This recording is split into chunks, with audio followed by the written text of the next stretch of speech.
Welcome, everyone, to Season 2 of Murder in Stratton County. The Mystery Saga continues, with even more murder, mischief, and mayhem. Written by Elizabeth Spoon and Rylan Mason. Narrated by me, Brian Shepard.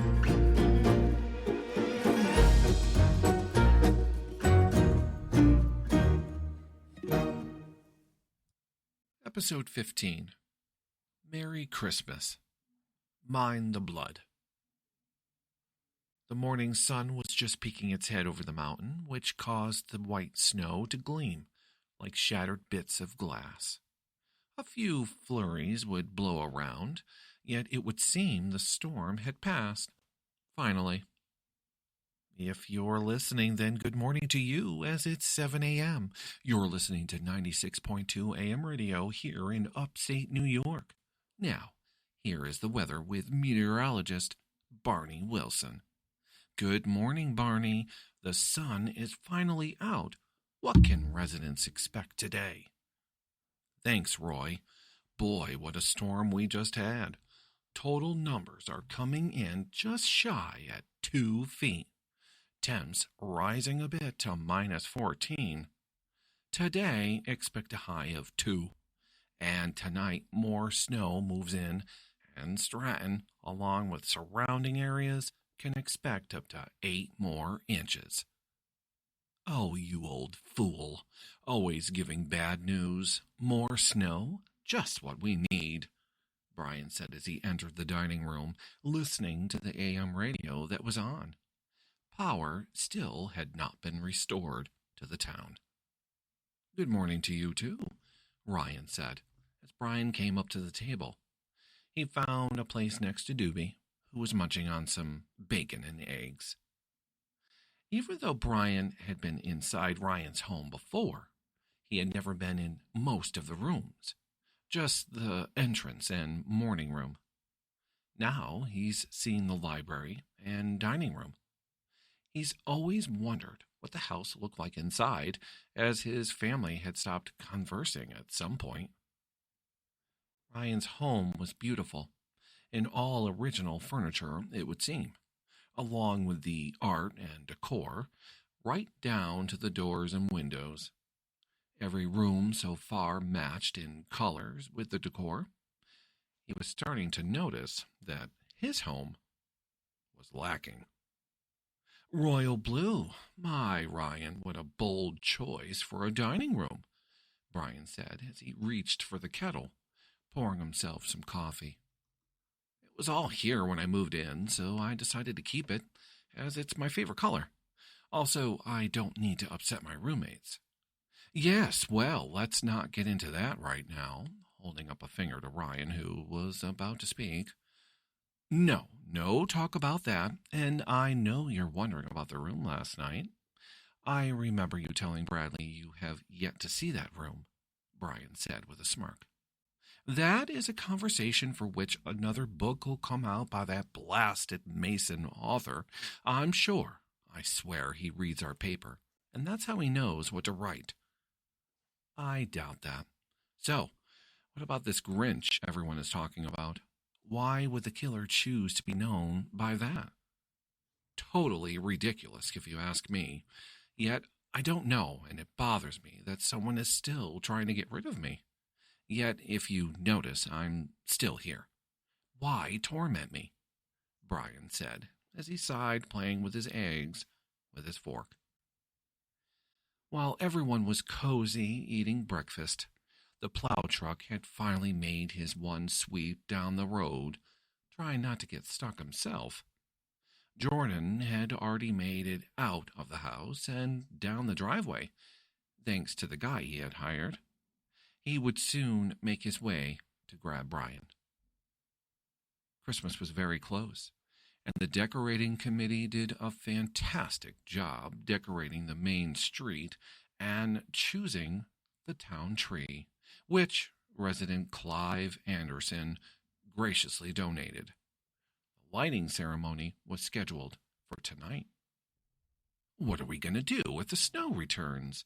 We may just light the tree a different day if the power is not restored, Brian asked as he finished his coffee. Sir, I'm sure old Barney is full of it, and we get nothing. Besides, don't you want to stay out of the public eye? The guy wants you dead, Dubie said, stuffing more bacon into his mouth. No, I think Dugan wants to use me as a guinea pig and see if the killer shows himself, Brian responded. I'm not sure I like that idea, yet I see where he's going with this. Well, let's hope they find him before that happens, Ryan said as he began to clear the table. At that point, Bradley and Jordan walked in. Meteorologist Barney Wilson would be proved wrong when it came to the weather, as the storm did in fact pass by, hitting the northern Berkshires instead. Let them have the snow. The day continued to be partly sunny and warmed up enough for the lighting ceremony to resume around 7 p.m. Everything so far was going to plan as Brian and the gang made their way into town to help with the festivities. Alice was said to be providing hot chocolate along with giant marshmallows, while other residents brought in homemade finger foods, including none other than Barbara St. Clair's world-famous, as she will tell you, French onion soup. Her husband, Raj, will wince every time he hears her tell someone. Town workers made sure everything was plowed, shoveled, and salted. The main street was closed to through traffic, so most had to park behind Diego's place, which brought people walking by the large glass windows, trying to figure out what will happen to the old pizza restaurant. Only a darkened lobby with dusty tables is what they saw. Poor Maria. Listen up. I need everyone to pay attention. Keep your eyes and ears open, and while Dubie here walks up the stairs without tripping the mayor this time, and maybe if you're good, you'll be able to hold his hand again. Ratchet laughed, while Marks snickered. Dubie was never going to live that icy blunder down, and felt bad that it even had happened. Joking aside, I'm sure I don't need to remind you that a killer is out there. Someone who wants to kill our mayor. I'm hoping this Grinch will show himself, and we can take him in. It's just us for the moment, as the mountain is still plugged up. This is our friend we need to protect, Dugan finished, as Debbie just laughed, while crouched in a corner of her cell. The town workers had finally cleaned off the tree as fast as they could, as the snow was weighing down on the branches. It was a good thing that Ryan, Duchess, and Barbara, who were all now on the Christmas committee, decorated the tree before the storm had come in. The mayor just sat and watched, giving the occasional thumbs up. Now that 7 was finally here, the festivities could begin. Even though those in town knew there was still someone on the loose trying to murder their mayor, the turnout was almost everyone. Show no fear was the message. Enough is enough was also on everyone's mind. Oh, Mayor, you know you want to try my world-famous French onion soup, Barbara yelled out as Brian and his entourage walked by as he was ready to give his speech at the top of Town Hall steps.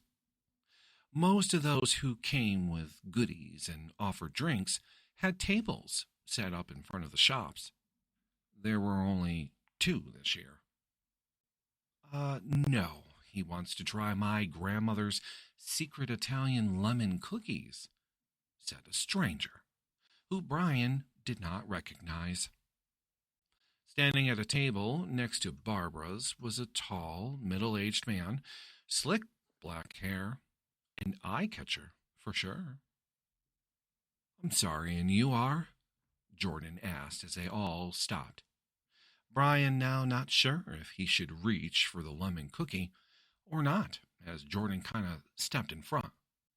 There seems to be a little standoff happening. "Yes, of course, my apologies." The man extends his hand to Jordan. "Marco Giacomo. I bought Maria's Pizza Restaurant, which I will be converting into a bakery, where you will be able to find these and more delicious treats. Il Forno hopefully will open for the new year," Marco said, as he handed Jordan a napkin with 2 perfect round lemon cookies, which did not look store-bought. As soon as he said his name, people around stopped, and whispers could be heard.